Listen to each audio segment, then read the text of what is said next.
believe. And here's proof. It's the fourth best matchup ever per win percentage this late in the season. Bills coming off a game where they scored 42 but lost because they let up 44.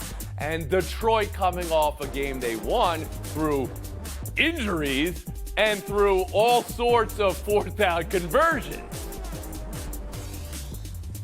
Do you see this as a bigger game for the Bills or Lions? Around the horn, Kevin Clark.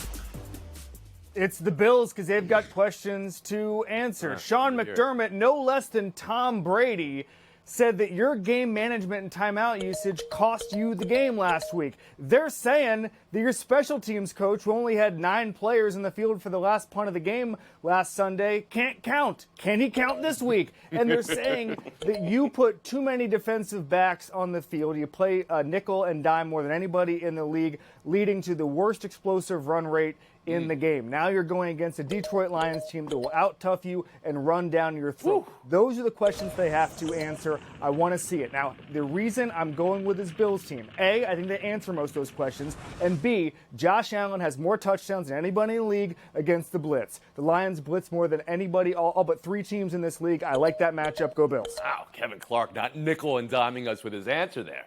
Bill Barnwell, who does this mean more for? Kevin Clark just gave a really good explanation for why the Lions were a terrible matchup for the Bills and then picked the Bills to win. That just seems a little odd to me.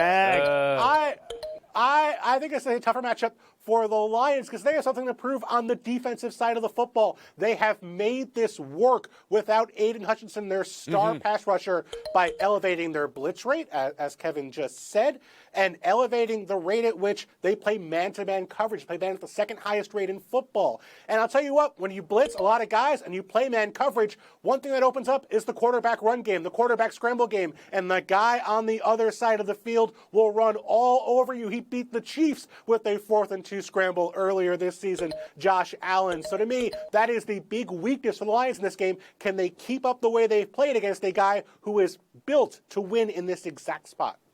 Emily Kaplan, who's this a bigger game for, Lions or Bills? Yeah, I agree with a lot of what Kevin Clark said, but I'm going to keep this in a very straight line. The Bills have a very good record, but they've been so away from Buffalo, just 4-3. And when you look at this game, they've struggled against dynamic offenses like the Ravens and the Rams. Now they play a team where Ben Johnson is acting like every week is a job interview. That's how creative he is. They've struggled against the run. Well, now you've got to face David Montgomery and Jamar Gibbs. I don't think that the Bills are in territory where like Josh Allen has to score 6 touchdowns all by himself and they have no chance to win, but it's a dangerous habit for them to get, and I just think their margins for error are so much slimmer than they used to be because of these coaching and special team blunders. Justin Tinsley, do you believe it's a bigger game for the Bills, like Emily and Kevin argued? Dan Campbell always preaches, don't skip steps. So that's why I'm picking the Lions. This is a bigger game for them because every win puts them closer to that number 1 seed. Tony, we're talking about a franchise that has never made the Super Bowl. That's their motivation in all this. Can they finally be what they've never been? So I expect their sense of urgency to be really high. And, of course, we're going into this game. It's the top 2 scoring offenses in the league. But this all comes down to Detroit's defense. Much like Bill just said, yes, those DBs are going to be tested early and often with all those weapons that Josh Allen has. But this comes down to their front 7. Can they get pressure on Josh Allen with this offensive line, who has only given up 13 sacks all year? So that's the Detroit Lions mindset in this. Every game is an opportunity to prove, look, these ain't your daddy's Lions. We're not the same old Lions, and we're here for a mission, and we're going to complete it. Sounds like you're picking the Lions in this one, Justin. I'm picking the Lions. Kevin, you made your pick earlier. You got Buffalo in this game. Bill, you walked us all the way to a point saying Detroit's going to blitz. And Allen could have an advantage here. Are you picking Buffalo in this? Tony, I'm a Bill. I've got to pick the Bills. And Emily Kaplan? I'm a Lion. I've got to pick the Lions. There you go, a Lioness. We'll move on. 2 more first-place teams head-to-head this week. Steelers at Eagles. Pittsburgh can clinch a playoff spot with a win. Philly can clinch the NFC East division with a win and a Washington loss. Do the Steelers or Eagles have more to prove to you in this one? Emily Kaplan, around the one of you. Tony, you already said the answer. The Steelers can clinch a playoff berth with a win. Think of the last couple seasons with them waiting till the last day, needing help. they control their own destiny and even have the possibility of a first-round bye. That is huge.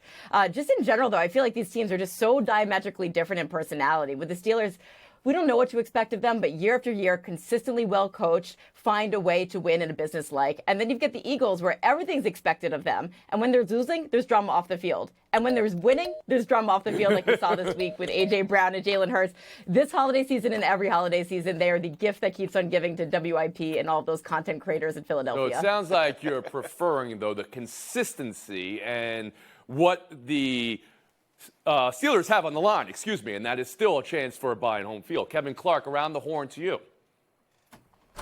I think the Eagles have a lot on the line because they need to remind America and maybe themselves that they're a good football team. They're 11-2, but none of the narratives, the stories, the vibes around it seem like an 11-2 football team. I know that it's a banned word, but I'm just going to keep it moving because I think this week they change those vibes. They win this game, and here's why. First of all, they're built to stop this team. They have game records along the defensive line. Their secondary is the best defense in the NFL at keeping the ball in front of them as far as explosive plays, not allowing those moon balls.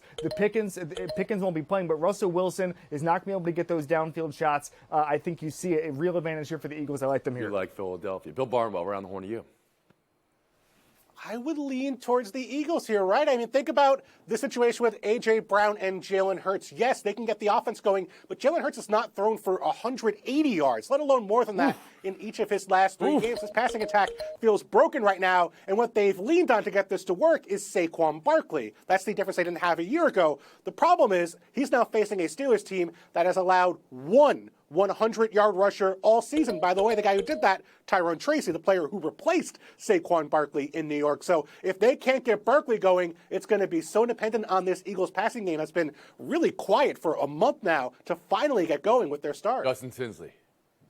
Tony, I'm about to play our favorite game, man. Do you know who was president the last time the Steelers won in Philadelphia? I do not. Lyndon Baines Johnson in 1965, man. So, look, every Steelers game feels like a prove-it game, and it comes from Russell Wilson, always trying to prove people that, look, I'm still here, I'm not washed, and the team is really brought into that. But this is the matchup to watch in this game, Tony. It doesn't involve quarterbacks, it doesn't involve running backs or wide receivers. It's Lane Johnson versus T.J. Watt. Do you know Jalen Hurts, on average, takes a shade over 3 seconds to get rid of the ball, and 18% of his dropbacks don't even result in a throw, and you give that pass rush that amount of time to get after him? Look, this Pittsburgh defense will make sure that where there's smoke, there's definitely fire with this Philly passing game, and that's why I got that Pittsburgh on the road got Pittsburgh, with a big game. You've got LBJ, it sounds like, Justin Tinsley. Not the Laker either. Yeah, of course. Man, I love my presidential trivia. We'll move on. Packers Seahawks. If the season ended today, and it won't, but if it plays out like it has, this will be the 3-6 matchup in the NFC. Seattle saw LA win last night. They know they're charging behind them. Who do you like in this primetime affair, Tinsley? So Green Bay's pass defense is 21st in the league. Seattle's pass offense is 3rd in the league. The last two games, this Green Bay defense has gotten torched by Tua Tagovailoa and Jared Goff. Now here comes Geno Smith, who's second in the league in passing yards and yards per game. So I have Seattle in an offensive shootout. Honestly, I think Jackson Smith-Njigba gets his 1,000 yards this game. I think DK Metcalf gets off the schneid a little bit, has a big game, and I have Seattle winning this game on primetime Sunday. Is that how you see it? Yeah, I don't care how many games Seattle's won recently. I just have a really hard time getting behind them. Geno Smith has already thrown 12 interceptions. He's been sacked 40 times. His offensive line is almost top in the league in holding penalties and false starts. So there's like a really slim margin for error, and they're going up against a Packers team that is 3rd in the league with 24 takeaways. The Packers are so efficient last week. 4 out of their 5 red zone trips led to a touchdown. I like Green Bay a lot. Bill Barnwell, we have a split so far. Where are you here, Green Bay and Seattle? I'm taking Green Bay because the Seahawks have not proven to me they can beat good football teams consistently. Of their wins this year, just one against a team with a winning record, and that was back in Week 1 when Bo Nix was kind of still figuring out how the NFL worked for the Broncos. They got blown out by the Lions, got blown out by the Bills, and then needed a last-minute touchdown against the Rams to even force overtime, where they lost to Los Angeles. This Seahawks team has beaten up on some bad competition. The Packers are a really good team. If they can just protect the football and not turn the ball over all those times, I think the Packers take this one. Kevin Clark. Bill Barnwell, your beef is with the NFL schedule makers, not the Seahawks, because they've been able to get hot over the past month. It doesn't matter who they've been able to play. Emily, you mentioned the 12 interceptions. That's slightly misleading because 10 of those are when he's under pressure. When he's kept clean, he is a top 5 quarterback. And guess what? The Packers are a bottom 5 defense at rushing the passer. So this is going to be a game where he's going to be kept upright. He's not going to have those takeaways, those turnovers. I like this Seahawks team. I like Geno Smith. Barnwell, I'll give you a last word here. Kevin, you're saying that they can only play the teams in front of them. It sounds like you're competing for a spot in the CFP committee because you would fit in right there with how they approach strength of schedule. Oh, no. Oh, somebody I'm is with Clark stirring it up, trying to get somebody who's a Miami supporter in a bad mood. We'll take a break right here. Barnwell and Clark in the lead. That's cold, Bill. Where we That's go, cold, Clark? man.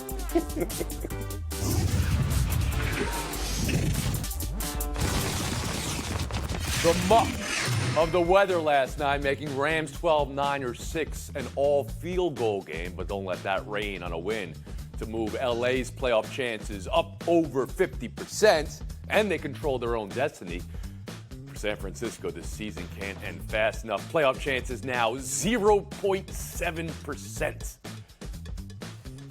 Bill Barnwell, what are you buying? What are you selling from that outcome? Tony, I'm buying that for a decade. People have been desperately trying to figure out, how do we stop Sean McVay? How do we stop Kyle Shanahan?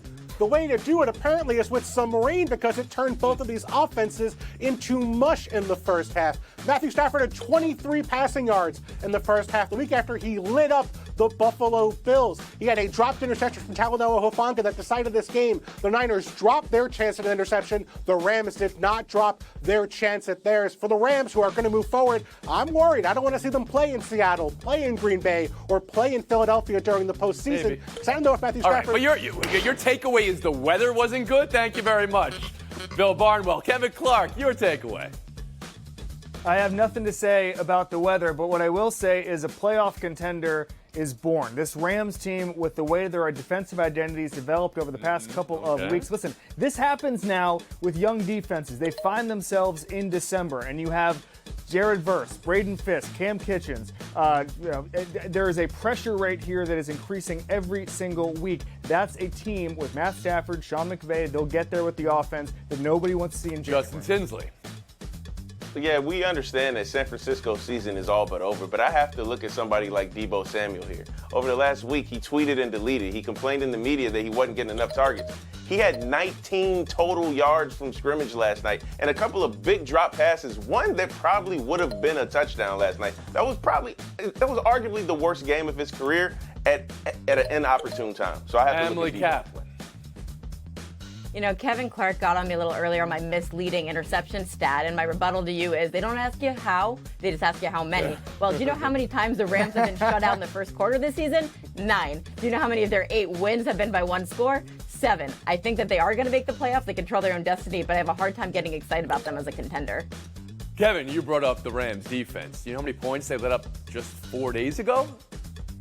42 How many, Tony? to Buffalo. I understand they find themselves in December. Oh, in a win? Yeah, in a win. Right, but Tony? you brought up their defense specifically.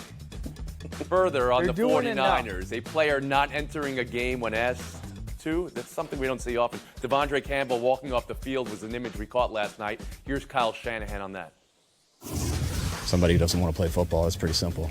I mean, I think our team and myself, we know how we feel about that. It's very immature, and I just don't see how that's I just don't see how you can do something like that to your team. I mean, if he didn't want to play, he shouldn't have dressed out. You know, he could have told me that before the game. So I feel like there was some sucker shit that he did. Definitely hurt the team. George Kittle and Charvarius Ward there with the teammates' perspectives. Kevin Clark, how do you view it all?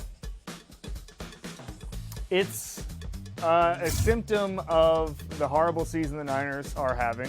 Campbell last year, when he was with the Packers, said he wasn't going to play hurt anymore, took a few days off from being with the team, and basically quit for a few days. And now he's quitting mid-game. Kyle Shanahan says he's probably not going to be a part of the team going forward. That doesn't surprise me. We've seen this a few times in the last few years. Deontay Johnson did it a couple of weeks ago. We saw it famously and with more fireworks with Antonio Brown a couple of years ago. And then Vontae Davis famously retired at halftime for a game with the Bills a few years ago. But it's not something you want to see. I don't know what the heck's going on with the Niners season right now. It's over. It's a lost season. I keep seeing people say it's the last dance. Well, they're forgetting about the winning part of the last dance. But this has just been a nightmare season, and this is the capper. Bill Barnwell?